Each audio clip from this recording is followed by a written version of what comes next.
Hello dear students, welcome in ASC starter.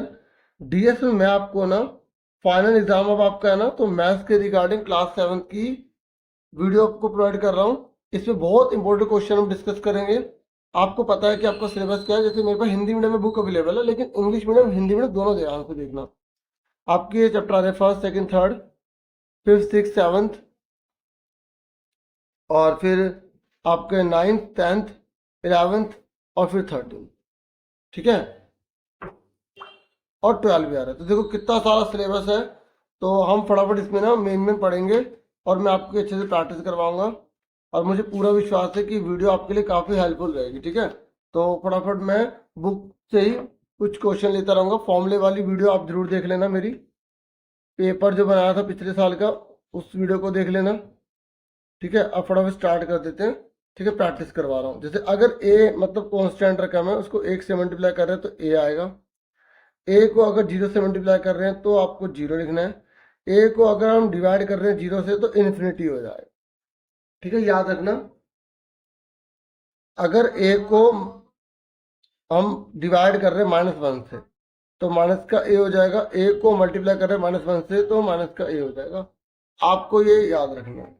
ठीक है, अब आगे सुनिए मेरी बात, मैं आपको समझा रहा हूँ यहाँ पर। देखिए, मान लीजिए क्वेश्चन आ जाए 30 डिवाइड 10। तो आपको बताना है कि 10 की टेबल में 30 कौन से नंबर पे आता है, 3 नंबर पे आता है। तो यहाँ माइनस लगा तो माइनस लगा देंगे। ठीक है, क्लियर हो गया।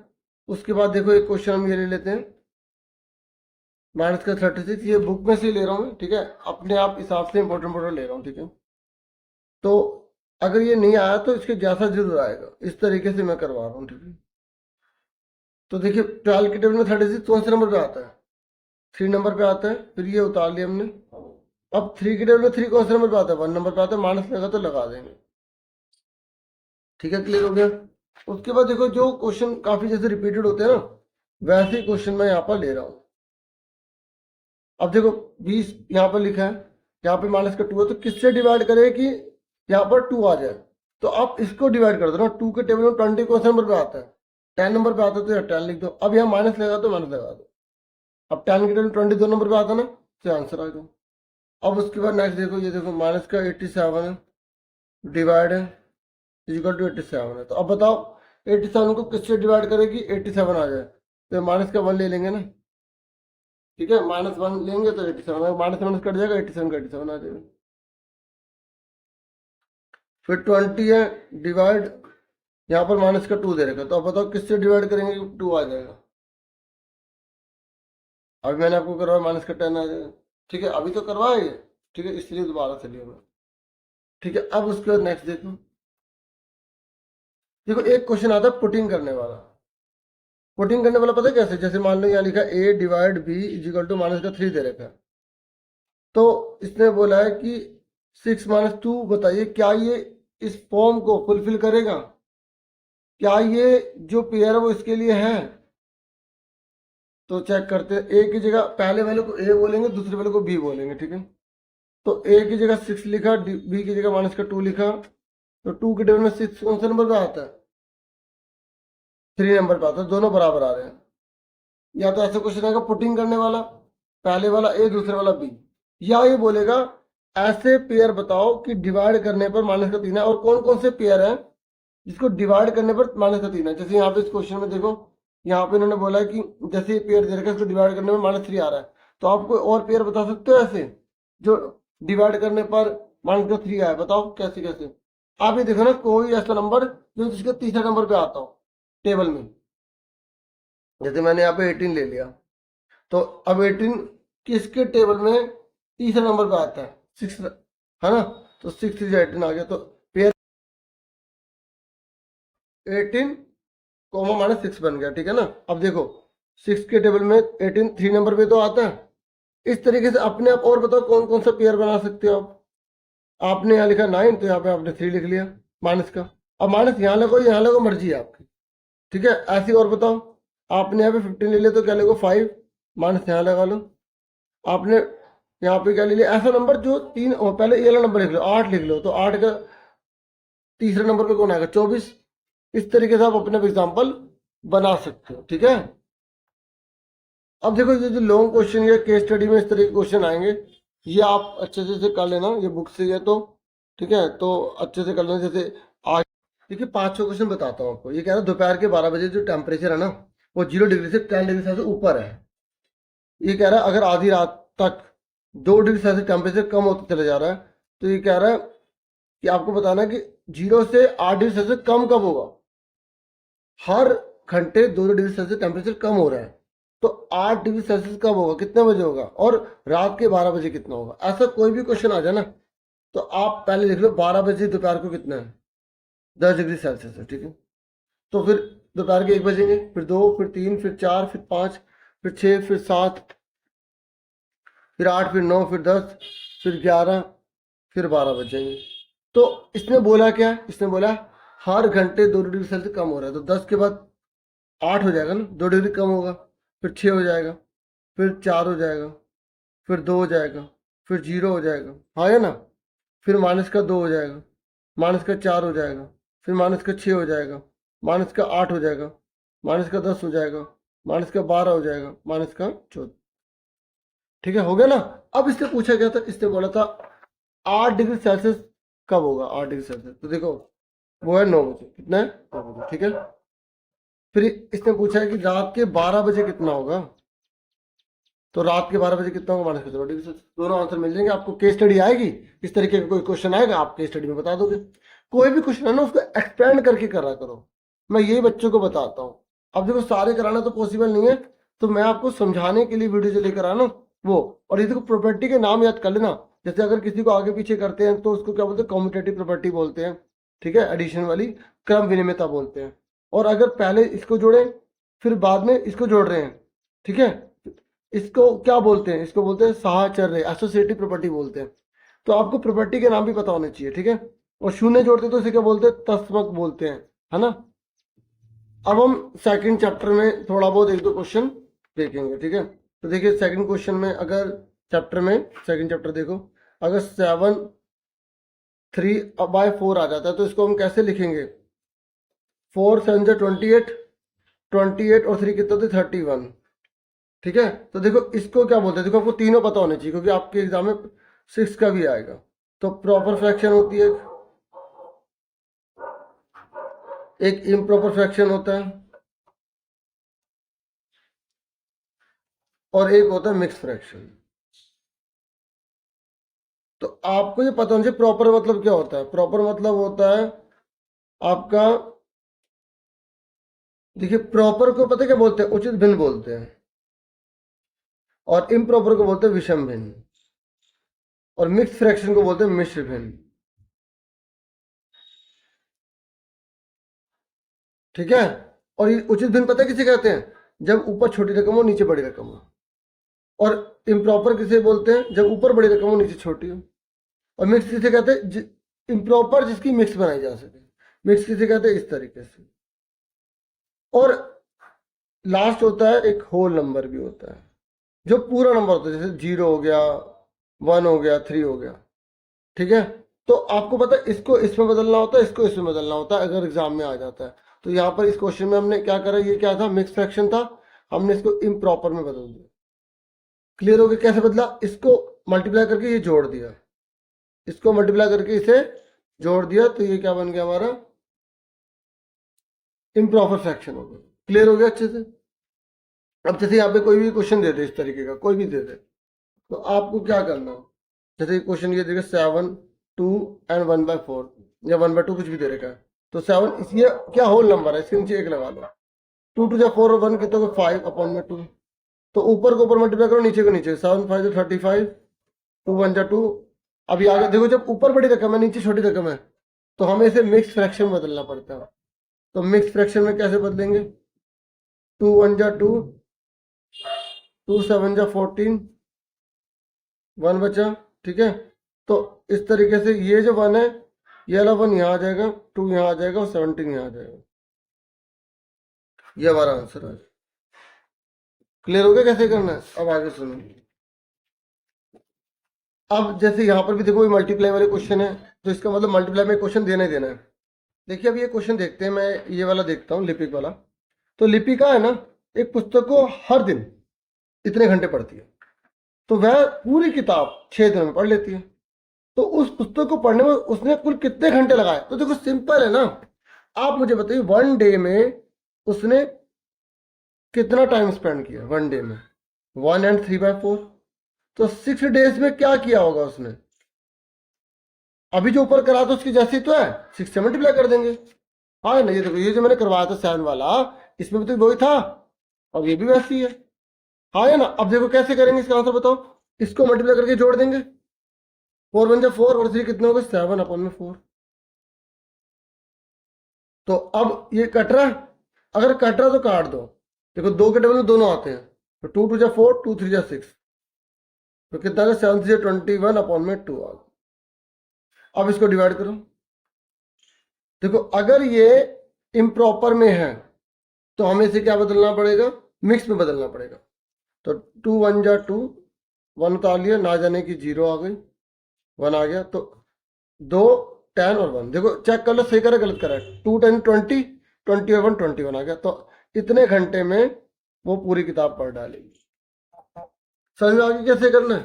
अब एक क्वेश्चन जैसे ये भी आ जाता है, तो इसने बोला है कि किससे मल्टीप्लाई करे कि आंसर आ जाए। देखो 2/3 10/30, बताओ 2 के टेबल में 10 कौन से नंबर पे आता है? तो दिखा नहीं होगा आपको, दोबारा बताता हूँ, मैंने ये क्वेश्चन लिख रहा हूँ, ठीक है। तो ये आपको ये लाना है।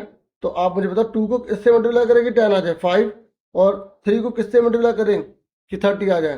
10, तो आंसर आ जाए। देखो अब चेक कर लो, 2 5 जा 10, 3 10 30। अब हम आगे देख लेते हैं डियर फटाफट, ठीक है। अब देखो ये वाली एक्सरसाइज 2.3, इसमें से मुझे लगता है क्वेश्चन जरूर देंगे। ये देखो यहाँ पर डिवाइड लिखा आ गया, और जब भी डिवाइड लिखा आएगा तो आपके लिए स्कोरिंग है। पता है कैसे? कैसे स्कोरिंग है? देखो 12 डिवाइड 3/4 लिखा है। जब भी डिवाइड लिखा आ जाए, आपका सीधात कौन सा है? ये वाला है। सबका सीधात वही होता है जो सबका होता है, ठीक है। तो डिवाइड वाला अगर लिखा आ जाए तो जो आपके राइट हैंड में है उसको रिवर्स कर देंगे, उसे बोलते हैं रेसिप्रोकल करना। तो मल्टीप्लाई लिखेंगे, डिवाइड को जब मल्टीप्लाई करते हैं तो सिर्फ सीधे हाथ वाले को उल्टा कर देते हैं, याद है ना, इसको मत कर देना, इसको कर देंगे। तो 12 4 जा कितना होगा? 48, 3 1 जा 3। अगर आपको काटना आता है तो देखो आप यहीं पे काट लोगे, नहीं तो फिर आपको यहाँ डिवाइड करना पड़ेगा। 3 1 जा 3, 3 6 जा 18। जिनको काटना नहीं आता उनके लिए बहुत आसान है, डिवाइड करो तो 16 आंसर आ गया, ये होल नंबर आ गया। ऐसे ये सारे क्वेश्चन करने हैं, ठीक है, कर लोगे ना। अब ये देखो ये बोल रहा है इसका पहले व्युत्क्रम कीजिए, फिर बताइए उचित भिन्न है, विषम भिन्न है या पूर्ण संख्या। मैंने आपको बता दिया, उचित मतलब वही जो मैंने यहाँ पर आपको समझाया था, ये होल नंबर है, प्रॉपर फ्रैक्शन है, इम्प्रॉपर है या मिक्स फ्रैक्शन है, ये आपको पता लगाना, ठीक है। अब मुझे फटाफट बताओ, देखो 3/7 मैंने कहा इसका रेसिप्रोकल बताओ। रेसिप्रोकल, सॉरी, रेसिप्रोकल क्या होगा? हिंदी में बोलते हैं व्युत्क्रम। तो 3/7 का क्या होगा? 7/3 हो जाएगा। अब आपको बताना है कि ये कौन है, बताओ ये कौन है? प्रॉपर है, इम्प्रॉपर है, कौन है ये इम्प्रॉपर है। ये क्या है? इम्प्रॉपर। इम्प्रॉपर को हिंदी में क्या बोलते हैं? विषम भिन्न बोलते हैं, ठीक है। एक और ले लेता हूँ, 1/8 को मैंने रेसिप्रोकल कर दिया तो 8/1 हो गया। अब ये क्या बन गया? होल नंबर बन गया, ठीक है। इसको बोलेंगे पूर्ण संख्या। तो इस तरीके से कोई सा भी आपसे पूछ सकता है, आपको बता देना। फिर ये कह रहा है सॉल्व कीजिए, फिर ये कह रहा है सॉल्व कीजिए, देखो सारे सेम है। फिर मैं इन दोनों में से एक एक क्वेश्चन ले लेता हूँ क्योंकि आएगा तो जरूर, ठीक है ना। तो 6 क्वेश्चन है, कोई सा भी आ जाए। देखो अगर रटोगे तो फिर नहीं कर पाओगे, समझो। ये देखा है क्वेश्चन, इसको मल्टीप्लाई करके जोड़ दो। 7 4 28, 28 और 3 कितने होते? 31। देख लो, पहले सोल्व करना, सिंपल करना है। अब उसके बाद ये डिवाइड है, तो ये सिर्फ सीधे हाथ वाला उल्टा होगा, इसको मत कर देना, मल्टीप्लाई 1/7 हो जाएगा। तो 31 31 7 7 49। अब ये क्या है? ये प्रॉपर फ्रैक्शन है। वैसे इसे पूछा नहीं है क्योंकि ये हम थर्ड कर रहे हैं ना। अब उसके देखो फोर्थ, देखो ये कह रहा है सिंप्लीफाई करो, ये ला, ये करते हैं, हिंदी में लिख लोगे ना, इसे बोलेंगे उचित भिन्न। अब उसके बाद फोर्थ देखो, फोर्थ का हम करते हैं 7/3 1/5 डिवाइड 1 2/3। तो कैसे करेंगे इसको सॉल्व? ये देखो, इसको मल्टीप्लाई करके जोड़ देंगे, इसको मल्टीप्लाई करके ऐड कर देंगे। पहले सिंपल करना पड़ेगा उसे, पहले उसे किस में बदलना पड़ेगा, इम्प्रॉपर में, ठीक है। 5 3 15, 15 में 1 कितने होगा 16, 3 1 3 और 2 कितने होगा 5 अपन में 3। यहाँ तक कर दिया। अब डिवाइड को पहले मल्टीप्लाई में बदलेंगे। डिवाइड को जैसे मल्टीप्लाई करेंगे ये वाला उल्टा हो जाएगा, ये वाला सेम उतरेगा। अब ऊपर के ऊपर मल्टीप्लाई कर दो, नीचे के नीचे मल्टीप्लाई कर दो, आंसर आ गया। जब ऊपर बड़ी रकम आ जाए तो उसे मिक्स में बदलना पड़ता है, मैंने बता रखा है आपको, तो बदलो। 25 1 जा 25, तो यहाँ 23 बचा, तो आंसर ऊपर कितना लिखेंगे 23, नीचे वाला नीचे रहता है, ये आसान चीज है। देखो नीचे वाला नीचे, 23 नीचे, वो ऊपर चला गया, ये जो एक है वो यहाँ पर आ जाएगा। क्लियर हो गया आपको, ठीक है। उसके बाद हम आगे देखते हैं। देखिए आगे यहाँ पर अभी मल्टीप्लाई में क्वेश्चन दिए हैं, ठीक है। तो देखो ये बहुत इजी है, जैसे इसने बोला है इसको मल्टीप्लाई करो, तो आपको क्या करना है, पहले बिना पॉइंट के मल्टीप्लाई कर दो। मतलब आप सोचे मत कि पॉइंट दे रखा है, जैसे आपको यहाँ पे 0.6 मल्टीप्लाई 4 लिखे, तो 6 4 24 पॉइंट है ना, पॉइंट, तो एक के बाद लगा तो एक के बाद लगा देंगे। तो ऐसे कोई भी क्वेश्चन आ जाए, जैसे ये वाला ले लेते हैं 11th, 0.9 100 है, ठीक है। तो आपको क्या करना है, पहले 9 को 100 से मल्टीप्लाई करो, 900, पॉइंट एक के बाद लगा, ये 90 आ गया आंसर। ऐसे कोई भी क्वेश्चन, देखिए अगर मान लो ये वाला क्वेश्चन आ जाए एग्जाम में, ये कह रहा है 1 लीटर पेट्रोल में इतने किलोमीटर गाड़ी चलती है, तो 10 लीटर में कितने चलेगी। सिंपल है, मल्टीप्लाई करेंगे। कैसे करेंगे, देखो इधर 5.3 मल्टीप्लाई 10 से कर देंगे, तो पहले मल्टीप्लाई कर लो, 553, जीरो यहाँ लग गई, अब पॉइंट एक के बाद एक के बाद लगा दिया, तो क्या आ गया, किलोमीटर आ गया। क्लियर हो गया ना कैसे करना, फिर पूरा भी स्टेटमेंट लिखना, मैं कंसेप्ट समझा रहा हूँ ना। ऐसे कोई भी मल्टीप्लाई वाला क्वेश्चन आ जाए आप कर लेना। जैसे मान लो ये क्वेश्चन आ गया, 0.5 मल्टीप्लाई 0.05, अब इसे कैसे करोगे, अब दोनों जगह पॉइंट है, तो 5 5 25 हो गया, पॉइंट कितने हो गए 1 2 3, 1 2 3, यहाँ जीरो आ जाएगा, यहाँ लग जाएगा, तो आ गया 0.025, ठीक है। अब इसको सॉल्व करो, इसको सॉल्व करो,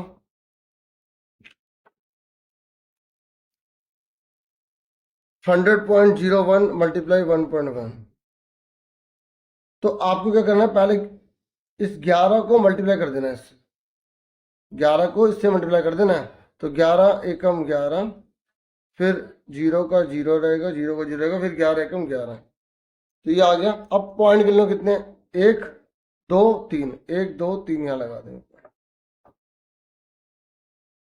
ठीक है।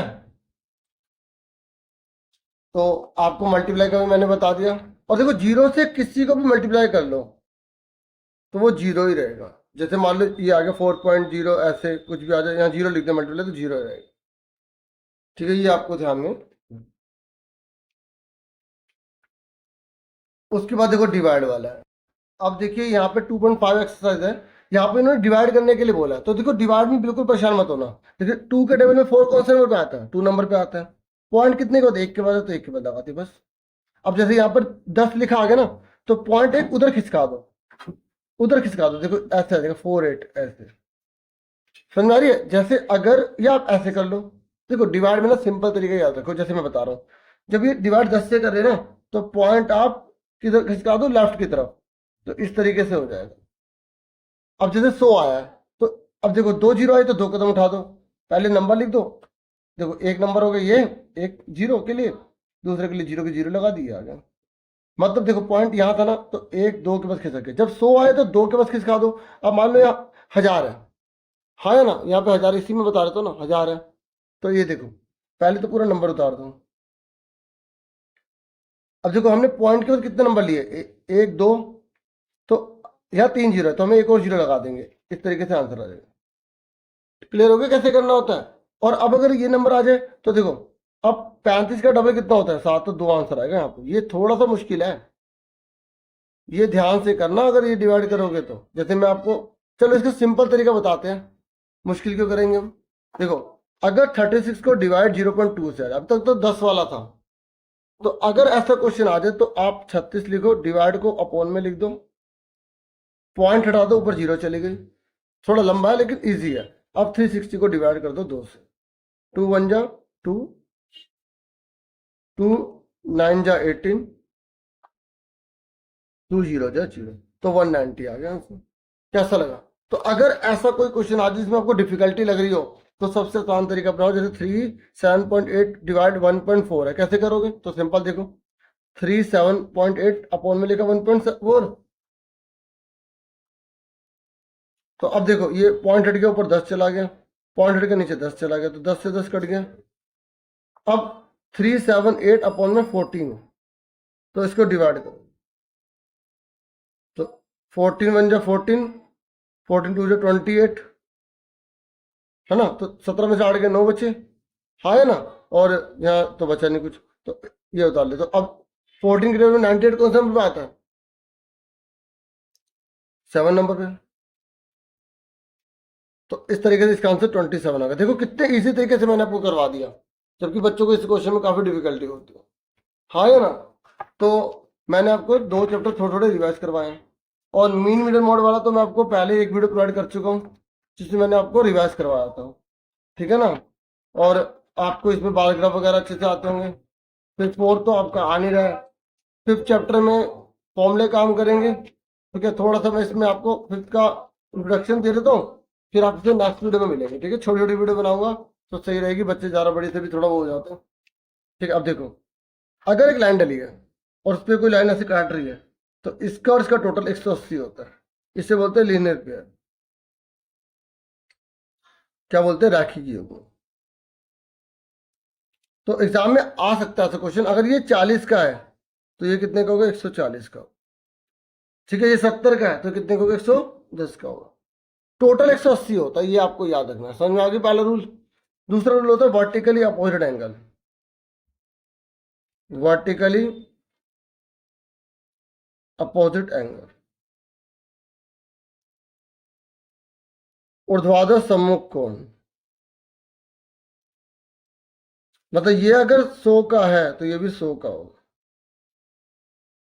अगर ये 100 ये 80 का तो ये 80 का होगा, ये दोनों बराबर होते हैं, इसे बोलते हैं वर्टिकली अपोजिट एंगल, ठीक है?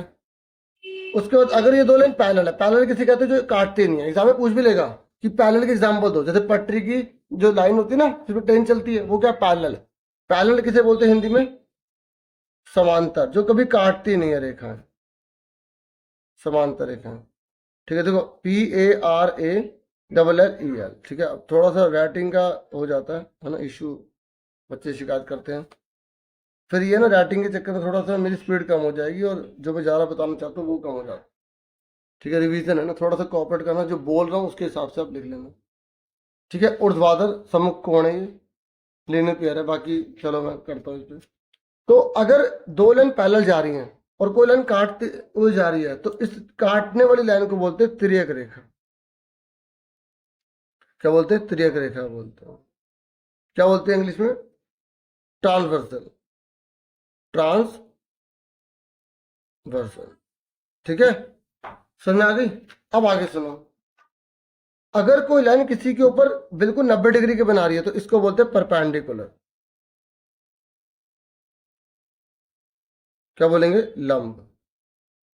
अब सुनो, जब दो लाइन पैरेलल है और कोई काट के जा रही है तो इसका और इसका क्या रिलेशन होगा? बताओ। ये क्या बन रहा है? जेड बन रहा है, बन रहा है जेड। ऐसे ले लो या ऐसे ले लो, बात एक ही है।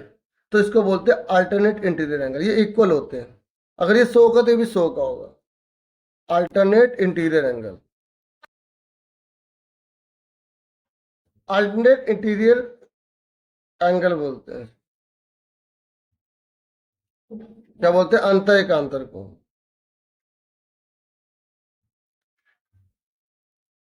ये क्या होता है? इक्वल होते हैं, ठीक है? और अगर दो लाइन जा रही हैं, ऐसे लाइन काट रही है, तो ये और ये इनका टोटल 180 होगा।